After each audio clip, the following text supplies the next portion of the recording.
What's up, guys? I know it's been a long time since I made a video. It's probably been February or March, I think. The last video I posted, I got the car running. Some things have happened. I have a new frame sitting over here. Not new. Done some stuff to it, got it all cleaned up. But, you know, it's been a long time since I've posted a video, but I haven't just been sitting around not doing anything. I've actually been productive. Since I posted the last video, I have, like I said, I've got a new frame, but I parted out an 80 Malibu and an 86 Cutlass, trying to get a good frame for this Monte Carlo, and I've gotten some stuff done, but, you know, a lot of it is, you know, your general maintenance stuff. If you're watching what I'm doing with the whole build-up thing, if you're in this far, you already know how to put ball joints and tie rod ends in something. And if not, let me know. Maybe on the next one I'll show you how to do it. But to me, if you're, like I said, if you're watching this stuff, then you know what you're doing. So let's get into it, and I'll show you what I've got done and what the future holds, what's coming. So let's start here in the rear. These frames are notorious for these body mounts and this section of the frame rotting out, which is what's going on with the Monte Carlo outside. I have replaced this, as you can see, my wonderful welds. And I replaced that body mount there. And all it is I went to a Tractor Supply store, and it wasn't Tractor Supply. It was a farm fleet store here I have local to me. And I got a 3-inch washer. And as long as this hole is 1 5/8, I believe is what it was, it fits. So I got those done. As you can tell, the frame is one color. Stripped the frame, wire welded. I spent about 2 weeks actually wire welding this entire frame. Got it down to bare metal, prepped it, primed it, painted it. We've got, well, the factory trailing arms and upper control arms, new bushings, got Yumi lowering springs, new shocks. I've got a Jegs disc brake kit that's going to go on the rear, sitting over there in the box. The wheels I got on Marketplace for $100. I did encapsulate this section of the frame. Let's go up front. And I replaced both of these body mounts on both sides. It's got new bushings, new upper control arm bushings, both sides. So all these are new. All the ones down there are new. New upper and lower ball joints. As you can tell, all new steering components. It does have the Blazer dual piston caliper big brake kit on it from a 2002 two-wheel drive Blazer. It takes it from the spindle bearing made into the rotor to a hub bearing design.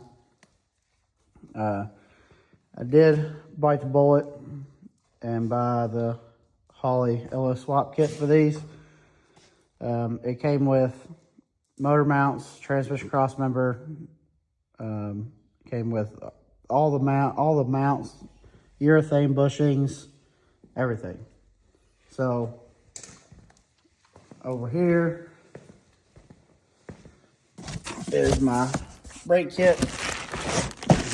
I believe, if I read it correctly, it is from a, I believe if I read it correctly, it's from a 79 Eldorado.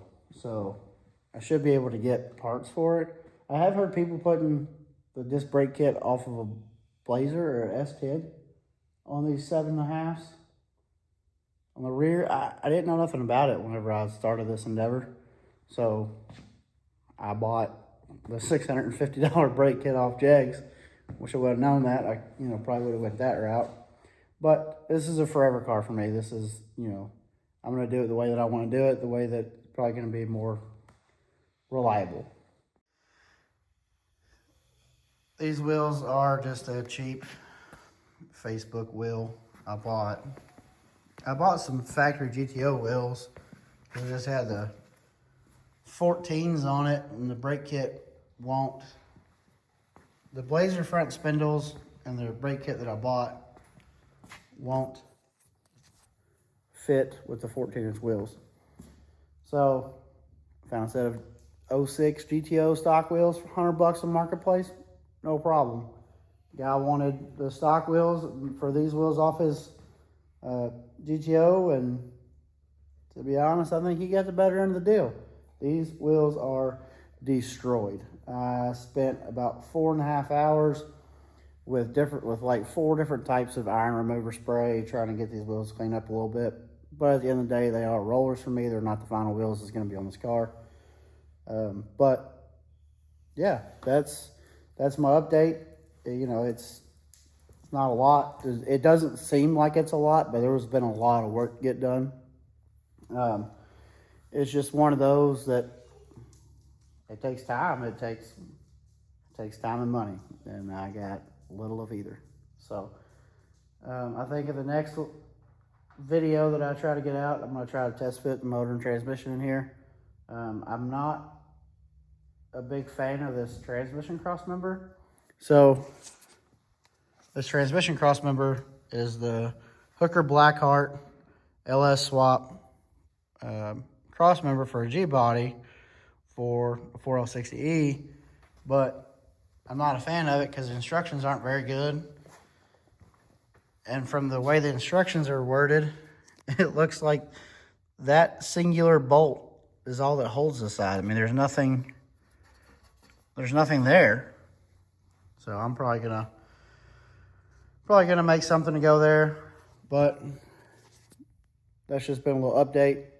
You know, we'll get cracking on it more after the first of the year, and you know, when I get some more money coming in. I mean, it's just not cheap. The swap kit was $750. The brake kit was $650, and God knows how much I spent in paint and paint and primer doing the frame. So, but that's gonna be it. I know it's kind of a random update video, but that's where I've been. That's what I've been up to. So hopefully we'll have more exciting stuff in the next video.